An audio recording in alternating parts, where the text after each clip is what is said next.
Bonjour Monsieur le maire. Bonjour. On va commencer par une question. Ça fait presque bientôt un an que vous êtes ici. Absolument, oui. Un an, on peut faire un petit bilan? Pas bilan, mais peut-être une évaluation en début de parcours. Aujourd'hui, pour parler de ce qui a été déjà fait et de ce qui va être fait dans les jours à venir. Quand on a hérité de la commune de plein exercice, la première chose à faire a été d'assurer un peu la transition entre la commune d'arrondissement d'alors et la commune de plein exercice. Donc cette phase de transition est toujours active parce que ce que je disais tantôt à certains, c'est que nous sommes commune de plein exercice, mais nous sommes toujours arrivés à l'administration d'une collectivité locale d'arrondissement.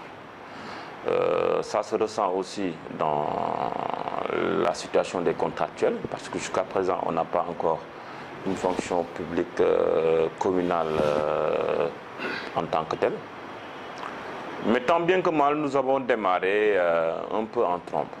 La première opération qui a été mise en branle a été un peu ce qu'on peut appeler le cadre de vie. Nous avons déjà commencé par désencombrer la devanture de Nabil Choucair. Ça, quand même, c'était un point d'honneur par rapport à nos promesses aux populations. Aujourd'hui, nous pensons que nous avons un peu dégagé cet espace. Et comme on avait promis, on va juste en faire un espace de vie. Nous allons connaître un tout petit battement lié un peu à l'échangeur qui va être détruit et refait dans les jours à venir. Mais je pense qu'il n'y aura pas un empiètement par rapport à cet espace.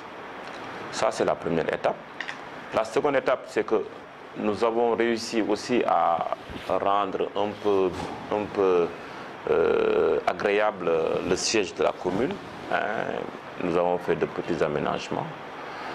Aujourd'hui, nous pensons que le siège est devenu beaucoup plus attractif.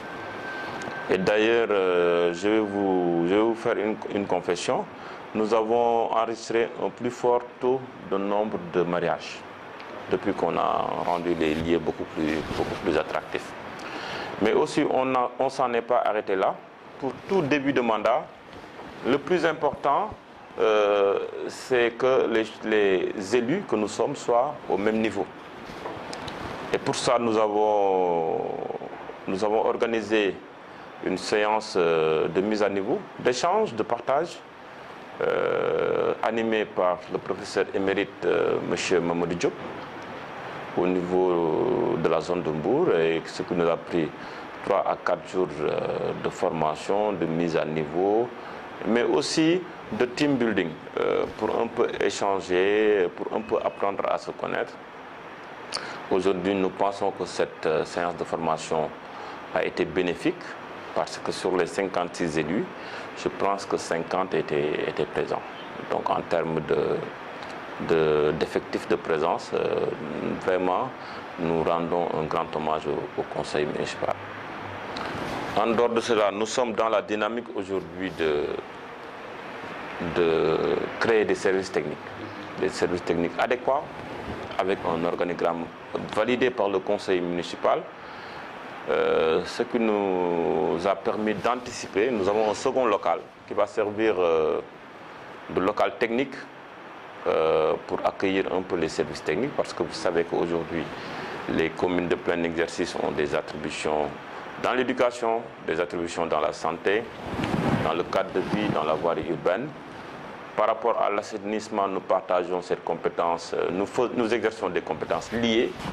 Nous pensons aujourd'hui avoir des services techniques assez outillés pour nous permettre, n'est-ce pas, d'aller en direction d'avoir une commune émergente. Nous avons, oui. Oui, vous êtes, on va dire, vous êtes sur la bonne voie, on va dire. Vous êtes sur la bonne voie. Vous pensez être sur la bonne voie pour pouvoir qu'il y ait en tout cas un changement par rapport à la vie de la population? Nous pensons être sur la bonne voie. nous serons plus sur la bonne voie quand nous aurons un plan de développement communal. Parce que jusqu'à présent, peut-être moi j'ai une déformation professionnelle, mais j'attache un prix à la planification durable. Hein. La planification durable aujourd'hui nous permettra de glisser du plan d'investissement communal vers le plan de développement communal. Et c'est ce qu'on parlait tout à l'heure.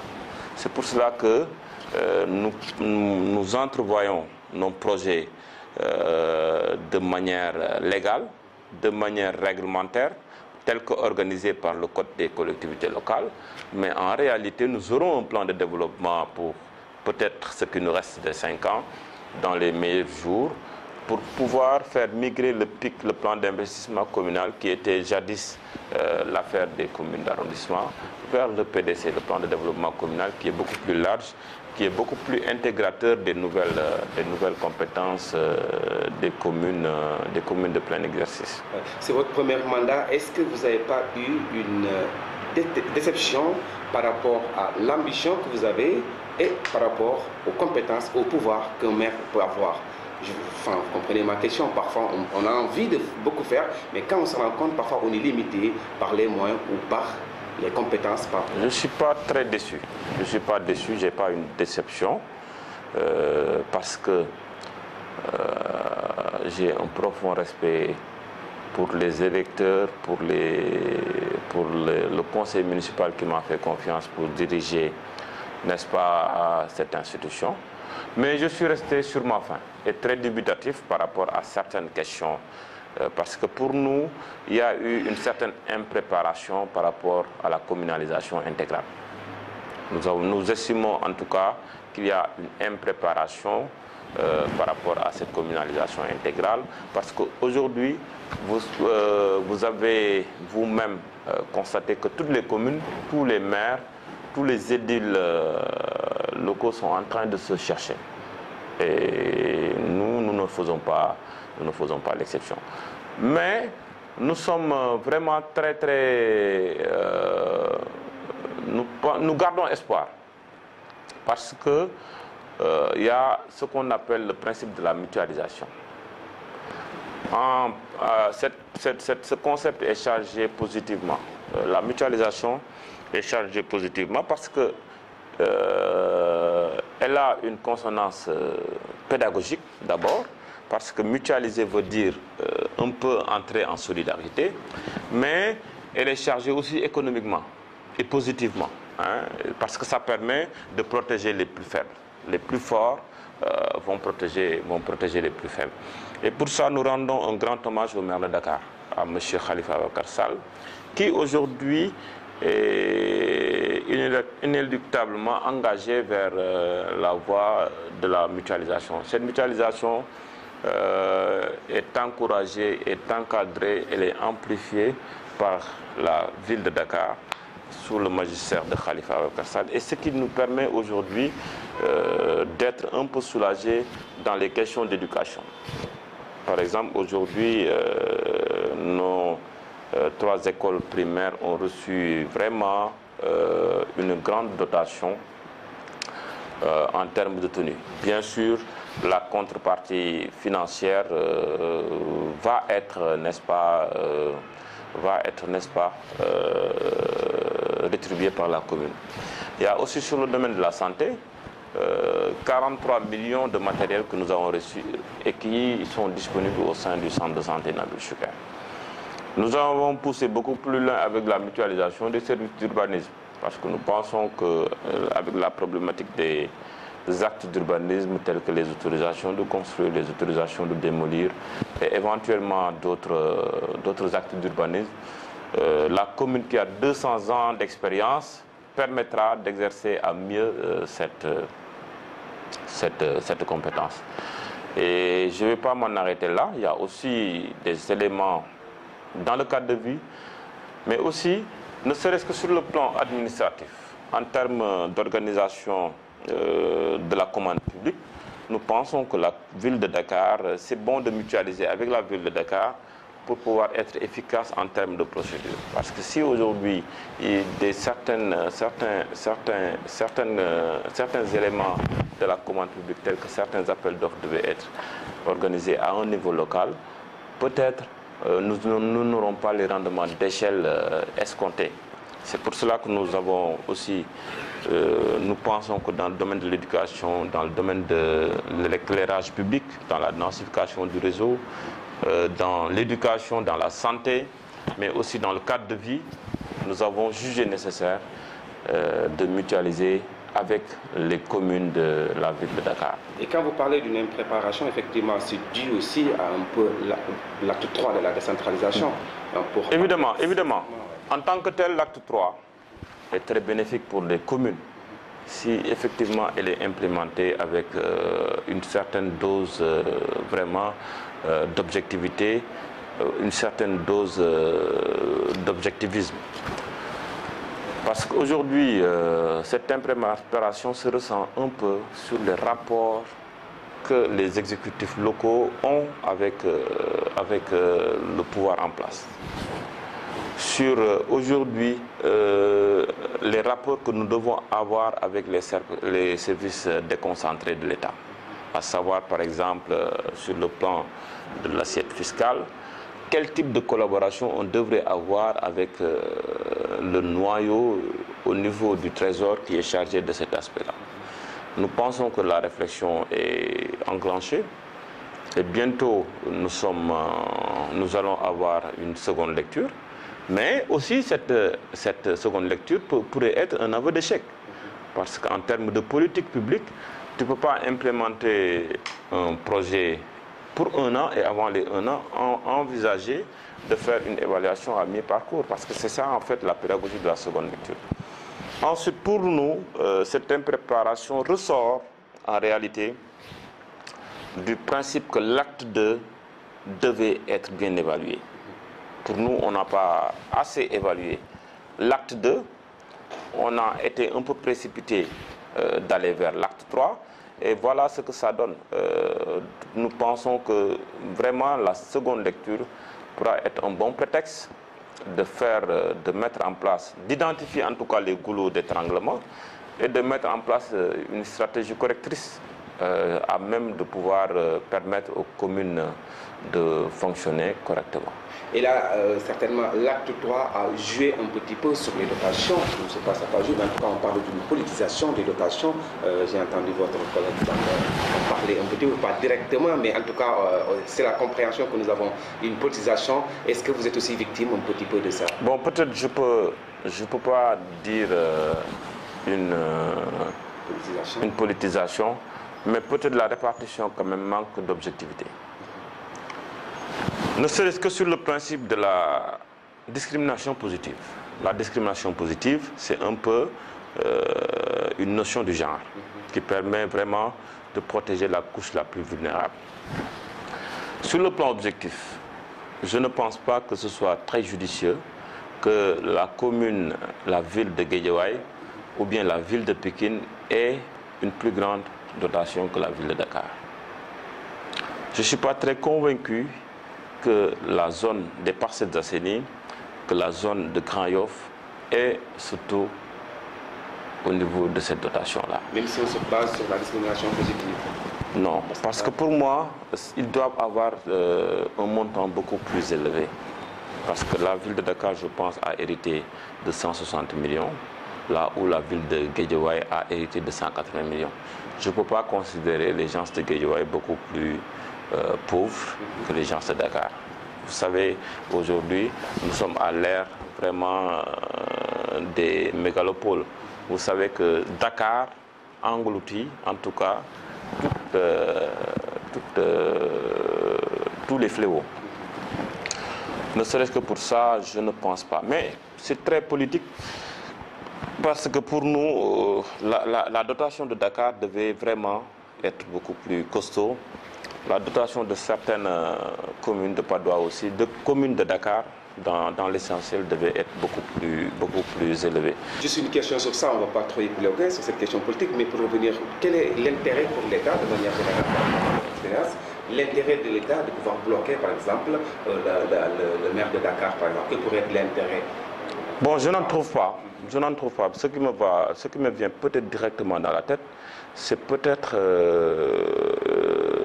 il se fie sur une certaine opinion qui pense que l'édile de Dakar est peut-être probablement le challenger le plus sérieux. Revenons encore sur Padoua. Juste pour vous dire, là où vous avez trouvé Padoua et là où vous voulez l'amener, il y a une question. Vous avez trouvé Padoua, la commune, dans quel état et qu'est-ce que vous voulez faire au cours de cette entreprise? Bon, en fait, si on respecte le parallélisme des formes, on ne peut pas faire le link entre une commune de plein exercice et une commune d'arrondissement. Là où j'ai trouvé Padoua, c'était 3 exercices de commune d'arrondissement. Maintenant, à partir de ces communes d'arrondissement, sous l'ère de l'acte 3, on va de 2014 à 2019 dans une commune de plein exercice. Ce sera un peu très hasardeux de comparer. Mais aujourd'hui, nous pensons que la Padoua va encore être beaucoup plus portée, la Padoua va encore être beaucoup plus forte. Elle sera une commune assez émergente. Mais nous pensons que dans les meilleurs délais, nous aurons effectivement la vocation de la commune de Padoua. Nous ne pouvons pas faire de comparaison parce que nous sortons d'une ère de commune d'arrondissement vers une commune de plein exercice. Peut-être après 2-3 mandats, on pourra vraiment avoir une comparaison par rapport à la commune de plein exercice. Et on sait que le problème de la jeunesse, notamment, on sait que c'est un vrai problème, même si dans vos compétences c'est un peu limité, mais quand même vous êtes sollicité et qu'un maire doit pouvoir essayer de trouver quand même une solution par rapport à sa jeunesse. Est-ce qu'il y a une politique d'emploi? La question de l'emploi est une question régalienne. C'est une question régalienne, c'est une question qui est gérée à un niveau central. Mais nous, peut-être, ce qu'on pourrait faire, c'est faciliter l'accès à l'emploi. Et pour ça, nous avons été très clairvoyants de mettre en place déjà une commission chargée de la formation et de l'insertion sociale que dirige un conseil municipal avec brio. Et pour nous, aujourd'hui, nous sommes déjà en train de faire l'état des lieux. Et même cette année-ci, la plus grande préoccupation par rapport au budget a été de mettre en place le forum. Mais nous allons faire le forum en ayant une certaine transversalité entre la commission jeunesse, qui est dirigée aussi par un brillant conseil municipal, et la commission formation. Nous allons créer ce link-là pour faire un forum qui nous permettra d'identifier, de connaître un peu les attentes des jeunes de notre commune. Dernière question sur effectivement, sur vos domaines de compétences, quel est le nouveau que vous voulez apporter sur vos domaines, vos 9 domaines de compétences? Sur chaque chose, vous avez fait un bilan? Mais nous ce que nous pensons pouvoir faire, c'est par rapport à nos domaines de compétences. Oui, tout à fait. Nous pensons vraiment que la commune de Padoua, dans l'horizon 2015, sera une commune, sera engagée inéluctablement vers la voie de l'émergence. Et pour les 9 domaines de compétences que nous allons exercer, à savoir l'éducation, nous avons déjà commencé par rapport à notre politique d'éducation à promouvoir l'excellence. On a ici vraiment accueilli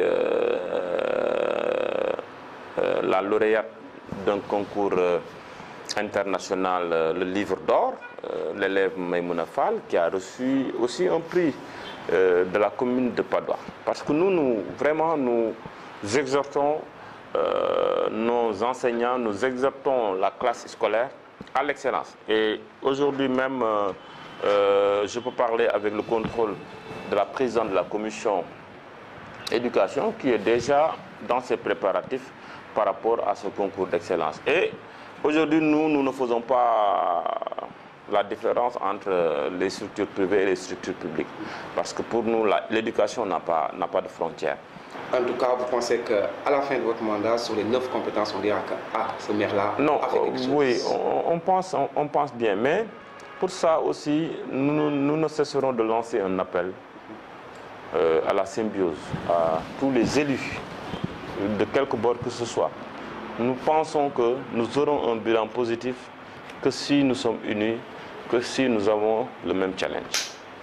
Que si nous sommes unis, que si nous avons uniquement le même challenge dans tous les domaines de compétences. Il faut aujourd'hui que nous puissions nous élever à un niveau de terre des clivages politiques et de pouvoir ensemble mener à bien cette commune qui est la nôtre. On sait qu'il y a deux questions comme ça, parfois qui intéressent les populations, notamment l'éclairage, la voirie, et aussi, par exemple, la mise en place des conseils de quartier. Ça aussi, ça intéresse un petit peu. Oui, oui. En fait, le conseil de quartier constitue pour nous vraiment une activité phare. C'est pour cela que tout à fait au début de notre mandat, aussi nous avons créé une commission technique exclusivement dédiée à cette activité des conseils de quartier. Et donc on l'a vu, il nous a dit que bon, ça avançait. À votre niveau, vous êtes conseiller, j'imagine? Non, je suis conseiller spécial du maire. Conseiller spécial du maire. Alors que, j'imagine que... Est-ce que vous avez vu l'avancement? Effectivement, j'ai constaté cette avancée. Et puis, je puis vous dire que depuis son accession au pouvoir, à la mairie, il a pas mal fait de choses. Pour commencer, déjà le désengorgement au niveau de Nabi Choucair, le renforcement des services techniques et aussi le changement au niveau de l'institution à la mairie. Donc il a entrepris beaucoup de choses positives que la population constate. Dire qu'on est optimiste, on est conscient, on est confiant de son plan de développement local qu'il a tracé et pour ça nous l'accompagnons et nous avons émis l'envie et l'ambition de le soutenir jusqu'au bout. Et là, si vous avez quand même des conseils à lui donner par rapport à un domaine, parce que voilà, c'est une personne peut-être qu'il n'a pas tout en tête, mais si vous avez quelque chose à lui dire, vous lui direz quoi maintenant? Bon, je vais lui conseiller de mieux renforcer sa politique, de mieux vulgariser sa politique, d'être plus accessible, d'être plus à côté des populations, parce qu'il est le messager des populations, il est au service des populations, donc par conséquent, il doit être au service exclusif des populations. Je pense qu'il est conscient de cela, il est conscient de sa dynamique, de son objectivité et de son ambition. Bu dee maire bi nag ci fii Patte d'Oie nii moom li ma dégg ci moom mooy baax na xam nga nit boo dem ba ca moom doo ko xam mais ña mu dëkkal ñoom nee nañu ko baax la kuy jàppale doomu aadama la te bi mu duggee nag ci maire bi ba léegi maire bi am na changement ku ko daan romb bu njëkk ba romb ko léegi am na changement man nag xaw ma ko mais bët natt la da ngay xool rek maire bi am na changement ndax melul woon nii. boo rombee ci maire bi romb biir maire bi di nga xam ne am na changement te boo ñëwee yaa koy romb ak ñi muy liggéeyal ñuy kap di ree di bëre amul daan loo xam ne lii xat-xat la ci moom. Bon, ça change pas ici, hein. Depuis qu'il est là, ça ne change pas, hein, parce qu'il n'est pas là depuis un an, hein. Il est là que depuis, je ne sais pas, 6 à 9 mois, hein. En tout cas, c'est un jeune qui est très gentil. Je ne sais pas, je crois que au niveau de la mairie, ça évolue. Je les vois travailler des fois, mais bon, je crois que ça marche.